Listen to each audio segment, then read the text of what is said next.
يلا نسمي الله ونعمل مع بعض معجنات وفطائر بطريقة جميلة وطريقة حلوة قوي ومقادير سهلة. هتكون هشة وطرية وهنحط فيها حشوات مختلفة للمدارس والمصايف والخروجات في الصيف. حاجة سهلة قوي هتاخديها معاكي في كل مكان، هينبهروا بيها أولادك وضيوفك وكل اللي هيدوقها. بجد هتعجبه، طريقة سهلة، حشوات جميلة جدا، هشة ولذيذة قوي، وبجد بجد احلى واطعم من اي حاجة بتجيبيها من بره. السلام عليكم ورحمة الله وبركاته. معاكم عزة حسين، مطبخ اكلاتي. يلا نعمل لايك وشير ونفعل الجرس على كلمة الكل. يلا بقى نسمي الله ونصلي ونسلم على سيدنا محمد ونعمل مع بعض معجنات وفطائر بطريقة سهلة جدا للمدارس والمصايف وأي مكان. معانا نص كيلو من الدقيق، معانا نص كوب من الزيت، ومعانا معلقة من الخل، وكمان معايا معلقة كبيرة سكر، ومعلقة صغيرة ملح، ومعلقة كبيرة خميرة فورية، واحدة بيضة، كوب من إلا ربع من اللبن، ومعلقة كبيرة من الزبادي.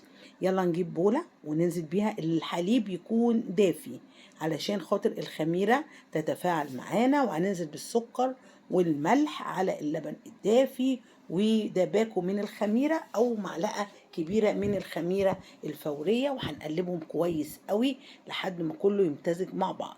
هننزل بمعلقة الزبادي الكبيرة، وفايدتها انها هتطري وتخلي العجينة معانا هشة وجميلة.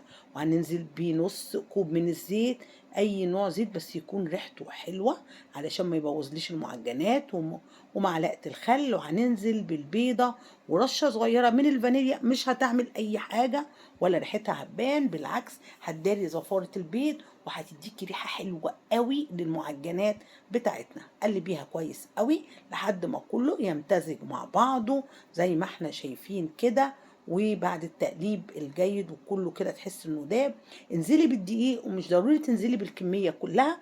احنا عارفين ان الدقيق ساعات في نوع دقيق بيعمل معانا عجينة بسرعة وبيشرب السوائل، وفي نوع ما بيشربش السوائل. فهنبتدي ننزل بتلات ارباع كمية الدقيق ونسيب الربع. هنشتغل كده ونشوف لو العجينة محتاجة هننزل بباقي الدقيق، لان العجينة طرية جدا، فنزلنا بباقي النص كيلو من الدقيق وهتعجنيه كويس قوي لحد ما كله يمتزج مع بعض. طبعا العجينة جميلة وناعمة جدا زي ما احنا شايفين، بجد تحفة. بس عشان ما تسحش معانا في الشغل وتبقى لينة قوي، حطيت معلقة من الدقيق. يعني لو العجينة احتاجت بعد النص كيلو اوكي، مفيش مشكلة، لحد ما تبقى عجينة متماسكة وحلوة كده في ايدك، والبولة تكون نضيفة جدا. يلا بقى نحطها ونغطيها بأي فوطة أي حاجة، وحطيها عند مكان دافي لحد نص ساعة وتختمر. عبال ما تختمر يلا مع بعض نحضر ايه الحشوة الجميلة. والحشوة دي حاجة ترجع لك. أنا الحشوة بتاعتي خفيفة جدا، عبارة عن جبنة فيتا أو أي نوع جبنة أنت بتحبيه، وتمام كده هتعجنيها كويس. عندي فلفل ألوان او اي نوع من الفلفل، لو حتى نوع واحد مش مشكلة، بس الالوان بيدينا كده تسكيرة وحاجة جميلة قوي في الاكل. وهننزل بشوية من الزيتون المخلي، وهنبتدي نقلبه كويس وهيتماسك كده مع بعض، وهيبقى خليط جميل جدا. دي اول حشوة.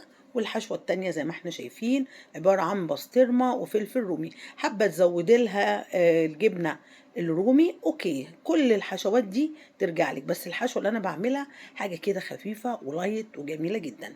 رجعنا بقى تاني وجبنا العجينة بعد ما اختمرت، وهبتدي احط المفرش اللي انا هعجن عليه علشان ابتدي اقطع العجينة. تمام، هاخدها بس كده عجنة بسيطة عشان اطلع الهواء والتخمر اللي فيها. ابتدي افرديها. النص كيلو ده عمل معايا حوالي 10 فطاير. تمام، هنقطع بقى العجينة على 10 فطائر. لو حابة تصغريها عن كده اوكي، بس هي 10 طالعة مظبوطة جدا وجميلة. انا حبيت اقولك المقدار عشان تبقي عارفة، نص كيلو هيديكي 10 قطع زي ما احنا شايفين. قطعيها بقى كده وابتدي سويها وهنبتدي نشتغل فيها. دي كده 10 قطع زي ما احنا شايفين، فطيرة جميلة قوي هتنفع قلنا للمدارس للمصايف، للخروجات، حاجة كده جميلة تاخديها في أي مكان. واحنا عارفين إن المعجنات بتتباع غالية جدا، ومش أي مكان بتاكلي منه معجنات. ابتدي خدي أول فطيرة وافرديها كده زي ما احنا شايفين دايرة، وهي هتنيه على 2 على فكرة. هو المفروض واحنا بنفردها كده هنحط لها نمسحها بزبدة، بس طبعا انا سويها عليا، لكن انا هوريكم ان انا هكمل الباقي بالزبده، بس هي عادي مفيش منها مشكله، انا مجرد عايزه ازود التوريقه. ابتدي حطي معلقه من هنا ومعلقه من الناحيه التانيه، واعمليها زي الاسطوانه زي ما احنا شايفين. شكل جمالي وجميله جدا وحلوه قوي. الشكل ده هيعمل معانا شكل حلو لما نيجي نقدمه او نحطه حتى على السفره او في اي مكان بتقدميه، هيبهرك جدا. زي ما كاتبالكوا كده هنضع الزبدة على الفطيرة في النص. تمام، حطينا بقى كده. طبعا انت وانت بتفردي ابتدي بالفرشة امسحي وهي لسه الفطيرة مدورة الزبدة. هاتي بقى من كل جنب كده لفيها زي ما انت شايفة وتجيبيهم على بعض واقفليها من فوق عشان ما تفتحش. دي برضو بالجبنة، هنعمل واحدة كمان. دي التالتة. انا عايزة اوريكي، بس حبيت ان انا اعمل لك كذا واحدة عشان تشوفي طريقة الفرد وازاي انا بحشيها وبعملها. دي كده هعملها بالبسطرمة، بس زي ما قلتلك ما تنسيش وانتي فرداها تمسحيها بالزبدة مسحة خفيفة كده علشان بس تعمل لنا توريقة. حتى لو ما عملتيش مفيش مشكلة، بس احنا بنزود من التست العالي بتاع الفطيرة او المعجنات اللي احنا شغالين فيها. تمام، بصوا انا بعمل كذا واحده عشان اوريكي الطريقه. هاتي بقى صينيه كده متوسطه حوالي 26، هتاخد معاكي كل العشر فطائر، ويا ريت تكوني دهناها او حاطه ورقه زبده لو متواجد، او ممكن على فكره ورق الكراسه الابيض بينفع. بصوا بقى دي حبيت اوريكم الزبده اللي انا بقول عليها.